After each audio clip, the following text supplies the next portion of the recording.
Retro ஆன்மீகம் channel நேயர்களுக்கு அன்பு வணக்கம். நான் ஜோதிடர் குரு வரதராஜ பெருமாள். நம்ம ரெட்ரோ ஆன்மீகம் சேனலில் வந்து ஒவ்வொரு ராசிக்குரிய தனித்துவமான சிறப்பியல்புகளும் பண்புகளும் பற்றி நம்ம சொல்லிக்கிட்டு இருக்கோம்.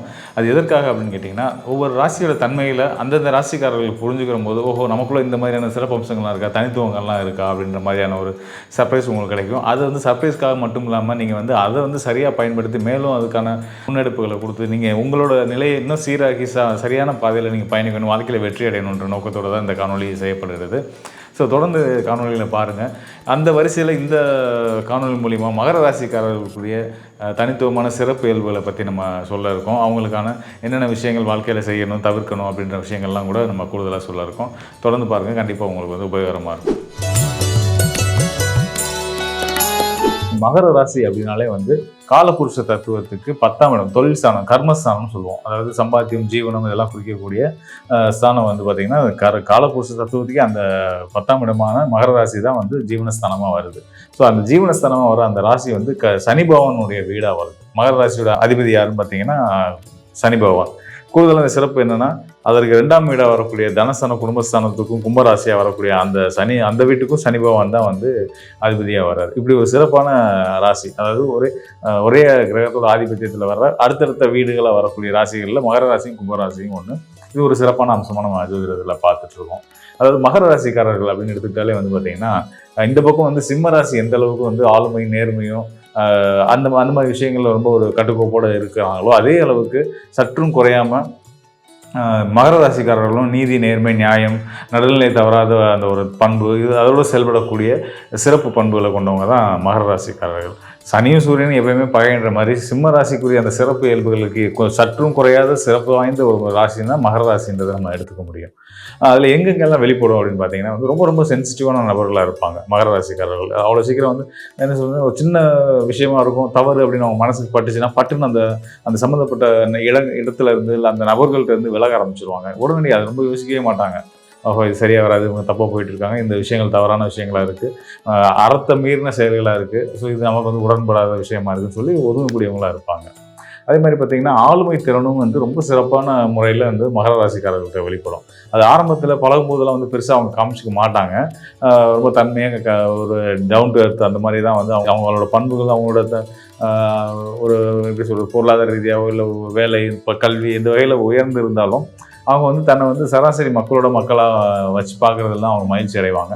அந்த மாதிரி தான் வந்து அவங்க நடந்துப்பாங்க. அந்த நேரத்தில் இருந்து அவங்க கூட பழகிறவங்களுக்கு வந்து அவங்களோட வேல்யூ தெரியாமல் தான் இருந்துகிட்ருக்கும். அதை எப்போ அவங்களோட சரியான அந்த ஆளுமை பண்பை காட்டுவாங்க அப்படின்னா, ஒரு விஷயம் ஒரு கூட்டாக சேர்ந்து செய்கிற விஷயங்களில் ஒரு சின்ன தவறு நடக்குது அப்படின்ற போது, அந்த தவறு செய்கிறது யார், அந்த தவறுக்கு காரணம் என்ன அப்படின்றத சரியான முறையில் அணுகி கண்டுபிடிச்சி, இந்த தவறுக்கு நீங்கள் தான் காரணம், இந்த விஷயத்தை நீங்கள் செஞ்சனால தான் இந்த விஷயம் தவறாக போச்சு. இது வந்து நான் எல்லா இடத்துலையும் பொருத்தி பார்க்கலாம். நீங்கள் அதாவது குடும்பத்துலேயும் நடக்கிற உறவுகளுக்கு நடக்கிற சம்பவங்கள் விஷயங்கள்லையும் இந்த மாதிரியான தன்மைகளை வெளிப்படுத்துவாங்க. எங்கேயுமே வந்து அந்த சட்ட நுணுக்கங்களை பேசக்கூடியவங்க, அதாவது சட்டம்னா அரசாங்க சட்டம் கிடையாது, லா பாயிண்டர்ஸ் பேசுகிறாருன்னு சொல்லுவாங்களே, அந்த மாதிரி வந்து நுட்பமும் பேசக்கூடிய வாத வன்மையும் வந்து பேச்சு வன்மையும் உங்களுக்கு வந்து உண்டு. அதே நேரத்தில் இந்த மாதிரியான விஷயங்களெல்லாம் வந்து தொழில் ரீதியாகவும் சரி, குடும்ப அமைப்புகள்லையும் சரி, அதை வந்து சரியாக வந்து எங்கே தப்பு நடந்தது, யாருனால தப்பு நடந்துச்சு அப்படின்னு அவங்களுக்கான பனிஷ்மெண்ட் என்னன்ற அளவுக்கு வந்து அவங்களோட செயல்பாடுகள் இருக்கும். அதே நேரத்தில் இவங்களுக்கு வந்து அப்போ வந்து ரொம்ப கடுமையான நபர்களாக இருப்பாங்களா அப்படின்னா கிடையாது. நம்ம முன்னாடியே சொன்ன மாதிரி வந்து ரொம்ப எளிமையான நபர்கள் தான்.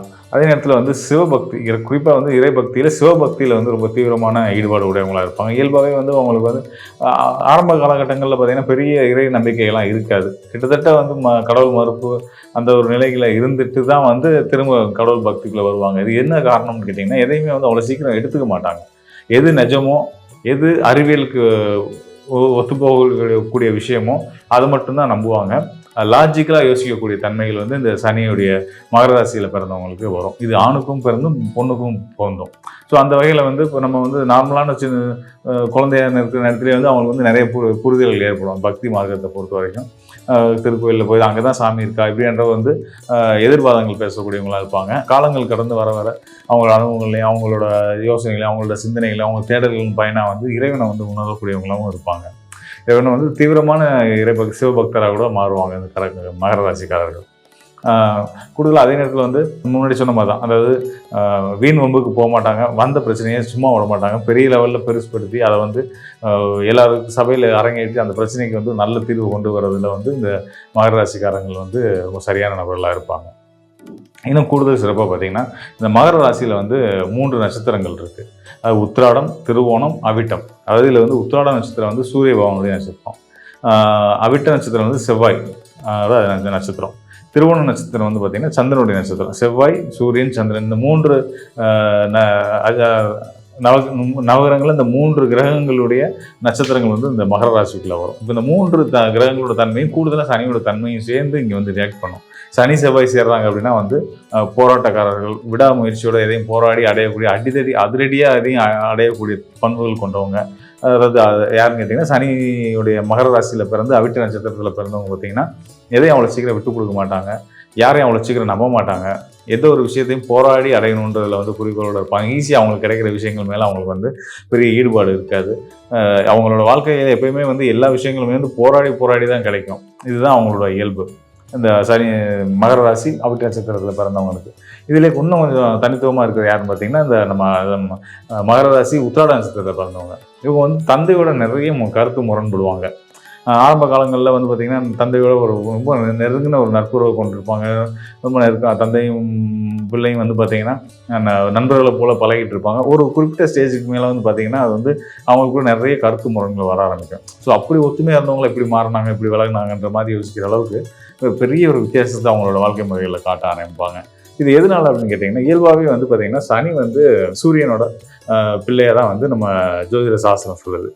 இருந்தாலும் 2 பேரும் ஒருத்தர் பகை அம்சத்தில் வர்றதுனால வந்து ஆரம்ப காலகட்டங்களில் இருந்த நெருக்கம் வந்து வளர்ந்து வர வந்து பார்த்திங்கன்னா, இந்த குழந்தைக்கு, மகர ராசி குழந்தைக்கும் அவங்களுடைய தந்தையாக இருக்கவங்களுக்கும், சூரியனோட தந்தை தான் சூரியனுக்கும் இந்த ராசி அதிபதியான மகர ராசி அதிபதி அந்த குழந்தைகளுக்கும் வந்து மனமுரண்கள் நிறைய வர செய்யும். ஸோ இதை பற்றி வருத்தப்பட்டுக்க வேண்டியதில்லை. அது காலப்போக்கில் அதுவும் சரியாகும்.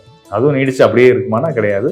அது நாளடைவில் நல்லபடியாக மாறி ஒருத்தர் நல்ல விதமாக புரிஞ்சுக்கக்கூடிய தன்மைகளை வரும். அதே மாதிரி இந்த துறை சேர்ந்தவங்க, இந்த மகர ராசி உத்திராட நட்சத்திரத்தில் பிறந்தவங்க வந்து இந்த மின்சாரத்தை சார்ந்த துறை, இந்த எலக்ட்ரானிக்ஸ் துறை, இதிலெல்லாம் வந்து பெரிய லெவலில் ஷைன் பண்ணக்கூடியவங்களாக இருப்பாங்க. அதே மாதிரி பார்த்திங்கன்னா, இந்த டெலிகம்யூனிகேஷன் இந்த மாதிரியான துறையிலையுமே வந்து அவங்களுக்கு வந்து அது சார்ந்த துறைகள்லையும் வேலை, சொந்தமாக தொழில் செய்கிறது, இந்த மாதிரி அமைப்புகள் வந்து அவங்களுக்கு வந்துடும். குறிப்பாக வந்து மகர ராசிக்காரர்களுக்கு வந்து மனைவி வர்ற யோகத்தை பொறுத்து, மனைவி வர நேரத்தை பொறுத்து அவங்களுக்கு வந்து சில நல்ல வெளிநாட்டு யோகங்களும் மனைவி வழியில் ஆதாயங்களும் நிச்சயமாக கிடைக்கும். பொதுவாக அந்த மகர ராசிக்காரர்களுக்கு சகோதர உறவுகள் மூலியமாக சில சங்கடங்களும் அதாவது ஒரு பெரிய ஒட்டுதல் இல்லாமல் விலகி இருக்க மாதிரியான சூழ்நிலைகள் இருக்கும். இந்த மாதிரியான சில உறவு சிக்கல்களுமே வந்து இந்த மகர ராசிக்காரர்கள் சந்திக்க தான் செய்வாங்க. அதே நேரத்தில் மகர ராசியில் இருக்கிறவங்களுக்கு வந்து இந்த கணுக்கால் வலி, பாதத்துக்கு காலு கீழே பாதம் இந்த மாதிரியான பகுதிகளில் வலி ஏற்படுறது, ஒரு சிலருக்கு வந்து கழுத்து முதுகெலும்பு வலி, இந்த மாதிரியான விஷயங்கள், ஸ்பைனல் கார்டில் பிரச்சனைகள் வர்றது, இந்த மாதிரியான தொந்தரவுகள் வந்து இருக்கும். இதெல்லாம் ஒரு பக்கம் இருந்தாலும் வந்து இதெல்லாம் வந்து சரி பண்ணிக்கிறதுக்கு வந்து நீங்கள் வந்து எப்போயுமே ஆக்டிவாக உங்களை வந்து நீங்கள் சுறுசுறுப்பாக வச்சுக்கிறதுக்கு இறை வழிபாடும் பயணங்களும் தான் உங்களுக்கு உதவிகரமாக இருக்குன்றதை நான் சொல்லிக்கிறேன். இவ்வளோ நேரம் நம்ம பேசின விஷயங்கள் எல்லாமே பார்த்தீங்கன்னா ராசி அடிப்படையிலையும் நட்சத்திர அடிப்படையிலும் தான் நம்ம சொல்லிட்டு இருந்தோம். ஸோ இதெல்லாம் தாண்டி உங்களுக்கான சரியான துல்லியமான அடுத்த எதிர்காலத்தை வந்து நல்ல விதமாக கொண்டு போகிறதுக்கான ஒரு வழிகாட்டுதல் நீங்கள் உங்களுக்கு வேண்டும் அப்படின்னா வந்து உங்களோட சுயஜாதகம் தான் அதுக்கு வந்து நம்ம அதை வச்சு தான் உங்களுக்கு வந்து முழுமையான 100% சரியான பலன்களை நம்ம வந்து சொல்ல முடியும். இந்த ராசியை வச்சு சொல்கிற பலன்கள்ன்றது வந்து ஒரு குறிப்பிட்ட சதவீதம் தான். அதை தாண்டி அதை விட முக்கியமான பங்குகள் வந்து மித்த கிரகங்களுக்கும் இருக்குது. ராசியை தாண்டி லக்னம் இருக்குது, நட்சத்திரங்கள் இருக்குது, ஏனைய கிரகங்கள் இருக்குது. எல்லாத்தையும் நான் கலந்து நம்ம வந்து பலன் எடுக்கும்போது தான் வந்து உங்களுக்கான சரியான துறை என்னது, நீங்கள் வழிபட வேண்டிய தெய்வம் யார், இப்படியான விஷயங்களை வந்து நம்ம வந்து எப்பயுமே மகிழ்ச்சியாக இருக்கிறதுக்கு நீங்கள் என்னென்ன விஷயங்களை வந்து கடைபிடிக்கணும் அப்படின்றதெல்லாம் வந்து நீங்கள் தெரிஞ்சுக்கணும் அப்படின்னா வந்து நிச்சயமாக வந்து உங்களோட சுயஜாதகத்தோட அணுகுங்க. நிச்சயமாக உங்களுக்கு ஒரு நல்ல வழிகாட்டுதலை கொடுக்க முடியும். இந்த டிஸ்பிளேல இருக்க என்னுடைய எண்ணுக்கு நீங்கள் எப்போனாலும் வந்து என்னை தொடர்பு கொள்ளலாம். நிச்சயமாக உங்களுக்கு ஒரு நல்ல ஒரு வழிகாட்டுதல் நம்மளால் கொடுக்க முடியும். நன்றி நேயர்களே.